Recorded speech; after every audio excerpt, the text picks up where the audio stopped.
కేసీఆర్ గారు కట్టిన double bedroom ఇళ్లలో నెట్టేసారు వాళ్ళని ఖతం. అది కూడా అసైన్మెంట్ ముత్తదే కాగితం ఇచ్చారు. అది సెలబుల్ రైట్ కాదు, హక్కు లేదు, దాని భూమి లేదు, అదేంటి అపార్ట్మెంట్. అది పేదల కోసం కట్టిన అపార్ట్మెంట్ లాగా కట్టింది. రేపు వాళ్ళకి ఏముంటుంది? వాళ్ళకి రైట్ ఏముంటుంది దాని మీద? అంటే నువ్వు మొత్తంగా మోసం చేసినావు. భూసేకరణ చట్టంలో ఏ ఒక్కటి కూడా చేయలేను. బేసికల్లీ పాత ఇంటికి డబ్బులు ఇవ్వలేదు, ఉపాధికి కోల్పోయే వారికి డబ్బులు ఇవ్వలేదు, వాళ్ళకు house site with built house ఇవ్వాలి, అది ఇవ్వలేదు, పెళ్లిగాని పిల్లలకు సాయం చేయలేదు. అంటే ప్రజల్ని మోసం చేసిండు రేవంత్ రెడ్డి, పార్లమెంట్ను కూడా మోసం చేసిండు రేవంత్ రెడ్డి. బికాస్ ఆయనే మున్సిపల్ మినిస్టర్, ఆయన సంతకంతోనే ఢిల్లీకి పోతుంది ఫైల్.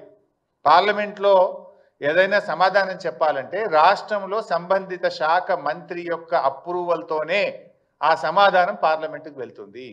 ఇవాళ మున్సిపల్ మంత్రి ఆయన్నే, ముఖ్యమంత్రి ఆయనే ఇలా ఈ రాష్ట్ర ప్రజల్ని మోసం చేసిండు, కేంద్ర ప్రభుత్వాన్ని మోసం చేసిండు, పార్లమెంటును కూడా రేవంత్ రెడ్డి గారు మోసం చేసిండు. ఇప్పుడు ఆల్రెడీ కొన్ని ఇండ్లు కూలగొట్టింది కదా బై సాబ్, మీరు ఫోటోలు కూడా ఉన్నాయి ఇక్కడ. ఈ పేదల ఇండ్లు కూల్చేసిండ్రు. ఇప్పుడు ఈ ఇండ్లకు మరి ఇప్పుడు డబ్బులు ఇవ్వాలంటే కూడా ఆ ఇల్లుని ఎట్లా ఎస్టిమేట్ చేస్తావు? How do you estimate these houses? How will you compensate these poor people? వీళ్ళకి ఎవరు బాధ్యత? ఇప్పుడు మూసీలో కూడా చూసిండ్రు బై సాబ్. ఇప్పుడు సన్నాయి నొక్కులు నొక్కుతున్నారు మళ్ళా. ఏమని? లేలే అనుమతులు ఇప్పుడు ఇండ్లు కూల్చాం, ఇక కొత్తవి మాత్రమే కఠనీయం అంటుండ్రు. మరి కూల్చిన సంగతి ఏంది చెప్పాలి కదా హైడ్రా కమిషనర్, చెప్పాలి కదా ముఖ్యమంత్రి.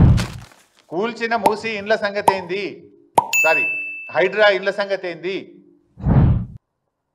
నాకు ఇంటికి అన్ని అనుమతులు ఉన్నాయి అని కుయ్యో మొర్రో అని మొత్తుకున్నా, కాళ్ళ మీద పడి వేడుకున్నా, రోడ్డు మీద పడి గిలగిల కొట్టుకున్నా కనికరం లేకుండా పేదల ఇండ్లు కూల్చింది కదా హైడ్రా పేరిట. ఇప్పుడేమంటున్నారు? లేదు కట్టిన ఇండ్లు కూల్చం, ఇండ్లల్లో ఉన్నోళ్ళని కూల్చమంటివి.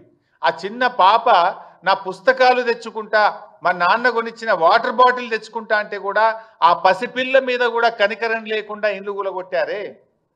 ఆ పాపానికి బాధ్యుడు ఎవడు? ఆ చేసిన అన్యాయానికి ఎవరికి శిక్ష వేయాలో నిర్ణయించండి. ఇప్పుడేమంటున్నారు?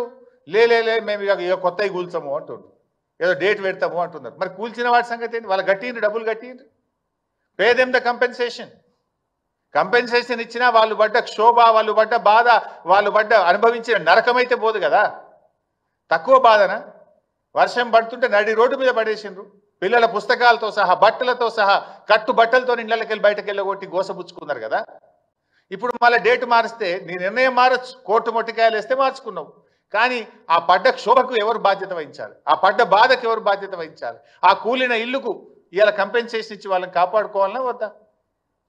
అదేవిధంగా ఇలా మూసీలో కూడా ఇల్లు కూలగొట్టివి, నీవు చట్టం చూసుకోపోతివి, పద్ధతి పాటించకపోతివి, పార్లమెంట్ నువ్వు తప్పుదోవ పట్టిస్తేవి. ఈ కూలిన ఇళ్లకు రేపు నష్టపరిహారం ఎట్లా చెల్లిస్తావు? రేపు డెఫినెట్గా ఇవ్వాల్సిందే. బీఆర్ఎస్ పార్టీ ఊరుకోదు. ఈ బాధ ఎట్లా తీరాలి? ఎందుకు ఈ తొందరపాటి దుందుడుకుడు చర్యలు? ఆగమాగం చేసి ఇలా రాష్ట్రం పరుగు తీస్తున్నావు, పేదల ఉసురు పోసుకుంటున్నావు.